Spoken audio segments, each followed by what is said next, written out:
हे 4 दिवसापूर्वीच ज्यावेळेस पोलीस प्रशासनाकडनं आरोपींना मारहाण होत होती, दबक्या आवाजामध्ये त्यांचे नातेवाईक आम्हाला सांगत होते की आरोपींना मारहाण होते, भाऊ याच्यामध्ये प्रचंड मारहाण करतायत आणि तुमचं किंवा मुलाचं नाव घेण्याचं त्या ठिकाणी सजेस्ट करतायत।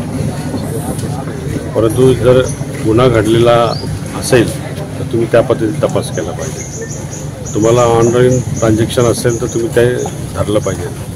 तुम्ही बघा ना, मयूरबेगच्या अकाउंटवरती ट्रान्झॅक्शन कोणाचं झालेलं आहे त्याचं स्टेटमेंट रेकॉर्ड केलं का तुम्ही? ते बघितलं पाहिजे।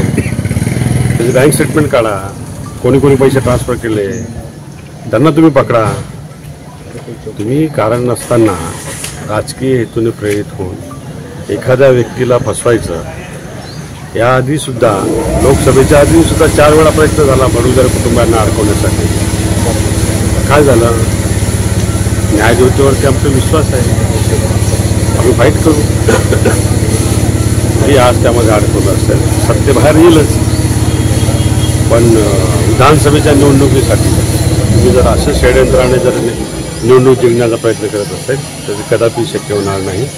शिवसेना उद्धव बाळासाहेब ठाकरे ते निष्ठावान शिवसैनिक आहेत, ते निश्चितपणाने ह्या फाईट करतील, लढा देतील आणि विजय पण मिळवतील। भाऊ, आता आपली भूमिका काय असणार आहे पुढची?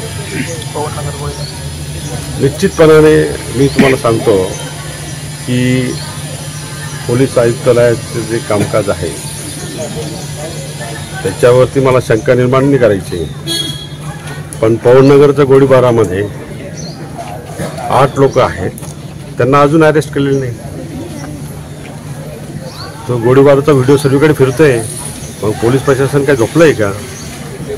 त्यातमध्ये माजी नगरसेवकाचा डायरेक्ट संबंध आहे आणि त्यावेळेस त्या एका आरोपीने स्टेटमेंट रेकॉर्ड केलं आहे, ही फायरिंग बडगुजरवर करायला लावली होती म्हणून, मल्ल्या म्हणून, रोहित मल्ल्या म्हणून।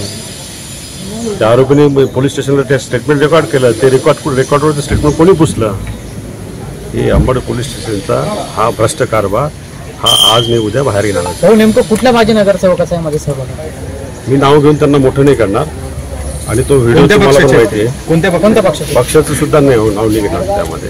तुम्ही थेट आता नाशिक पोलिसांवर आरोप करताय? नाशिक पोलीस स्टेशनच्या, अंबड पोलीस स्टेशनच्या बाबतीमध्ये मी बोलतो आहे की पवननगरचा जो फायरिंगचा व्हिडिओमध्ये 7 ते 8 आरोपी आहेत, त्यामध्ये मल्ल्या म्हणून जो पोरगा आहे त्यांनी स्टेटमेंट रेकॉर्ड केलं आहे की बडगुजरांवरती गोळीबार करायला एका माजी नगरसेवकांनी सांगितलं होतं, पण ते रेकॉर्डवरती का नाही घेतलं गेलं? आणि इथं ह्या केसमध्ये आरोपीला मारहाण करून, जबरदस्ती मारहाण करून, आरोपी कोर्टामध्ये स्टेटमेंट देतो की मारहाण केल्याची त्या ठिकाणी उदाहरणं देतो आणि जज साहेब त्या ठिकाणी सिव्हिलला रेफर करतात आणि पोलीस प्रशासन परत म्हणतं की मेडिकलला जाऊ नका, विनंती करतात आरोपीला आणि परत जज त्या ठिकाणी खवळतात की कोणत्या पोलीस ऑफिसरने तुम्हाला या ठिकाणी धमकवलं ते मला सांगा, त्याला तात्काळ सस्पेंड करतो म्हणून जज साहेबांनी गंगापूर पोलीस स्टेशनचे PI त्या ठिकाणी बोललं आणि त्यांच्या ताब्यात हा अंकुश शेवाळे दिला आणि आज या ठिकाणी सिव्हिलला त्या ठिकाणी चौकशी होते, मारहाणीबद्दल त्या ठिकाणी मेडिकल तपासणी होते।